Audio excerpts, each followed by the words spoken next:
अस्सलाम वालेकुम नाज़रीन, मैं हूं शाहिद अब्बासी। बड़ी अहम तरीन डेवलपमेंट हुई है मुल्क के अंदर। आज लाहौर हाई कोर्ट के जो सदर थे उन्होंने 26वीं आईनी तरमीम को तस्लीम करने से इनकार कर दिया है। खबर क्या है? सदर लाहौर हाई कोर्ट असद मंजूर भट्ट का 26वीं आईनी तरमीम को चैलेंज करने का ऐलान।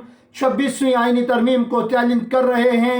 हम 26वीं आईनी तरमीम को रद्द करते हैं। 26वीं आईनी तरमीम किसी सूरत कबूल नहीं। ये खबर आई है लाहौर हाई कोर्ट के जो सदर हैं उनकी तरफ से। दूसरी तरफ अगर देखा जाए तो बिलावल भुट्टो, जरदारी साहब और नवाज शरीफ साहब की जो मुलाकात हुई है उसमें जो 27वीं आईनी तरमीम के बारे में भी सोचा जा रहा है। ये कोई ऐसी सूरत हाल है कि जो 26वीं आईनी तरमीम मंजूर की गई है उसे ही तस्लीम नहीं किया जा रहा, जबकि 27वीं आईनी तरमीम की तरफ हुकूमत जा रही है, उसके ऊपर भी मामला जेर बहस हैं। एक और बड़ी इंपॉर्टेंट खबर, वो खबर क्या है? शीरी मजारी साहिबा को भी गिरफ्तार कर लिया है। गिरफ्तार करने की वजह क्या बताई जाती है? पुलिस, इस्लामाबाद पुलिस जो है अपारा की, वो ये बता रही है कि जो ईमान मजारी साहिबा हैं इन्होंने और हादी अली चट्ठा साहब जो इनके शोहर हैं, इन्होंने कार्य सरकार में मदाखलत की है, लिहाजा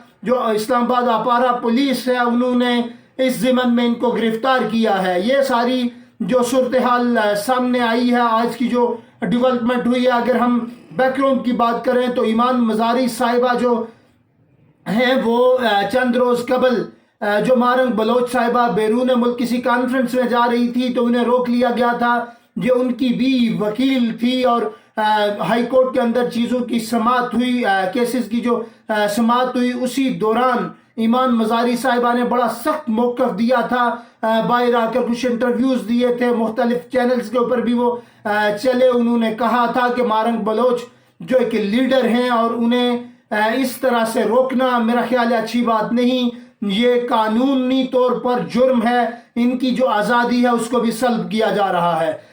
मुझे लग यही रहा है कि शायद के जो अपारा पुलिस का मौक़िफ़ था वो तो उन्होंने कोई ना कोई सामने रखना था, लेकिन बैकग्राउंड में शायद मारंग बलोच साहिबा के साथ कहीं ना कहीं ईमान मजारी साहिबा की जो कड़ियां हैं वो मिल रही होंगी, तो जिसकी वजह से ये एतराज़ उठाया गया कि जो ईमान मजारी साहिबा हैं वो ईमान मजारी साहिबा को कार्य सरकार में मुदाखलत में गिरफ्तार किया गया। लेकिन हकीकत इसके बरक्स है। चीज़ें खुलकर सामने आएंगी जब उनको इस मुकदमे में चालान किया जाएगा या उनको कोर्ट में पेश किया जाएगा। कोर्ट में चीज़ें ज़ेर बहस आएंगी तो फिर चीज़ें खुलकर सामने आएंगी।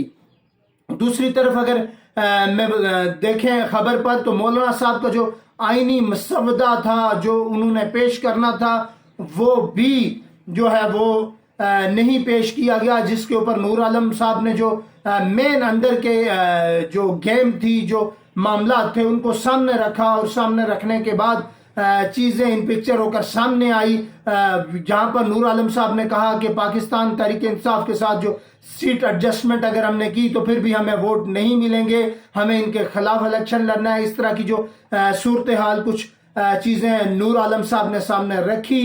मेरा ख्याल है कि जो आईनी तरमीम थी इसके पीछे जो मकासद थे वो खुलकर अभी सामने आ रहे हैं। वक्तन फवक्तन चीज़ें सामने आती रहेंगी, लेकिन अभी जो चीज़ें, अभी जो डेवलपमेंट 26वीं आईनी तरमीम के हवाले से हुई या फिर ईमान मजारी साहिबा को गिरफ्तार किया गया या फिर ये जो आईनी तरमीम के बैकग्राउंड में चीज़ें थी वो सामने आ रही हैं। जैसे ही कोई नई अपडेट मेरे सामने आएगी मैं आपकी खिदमत में हाजिर हूँगा। मुझे दीजिए इजाज़त। बहुत शुक्रिया।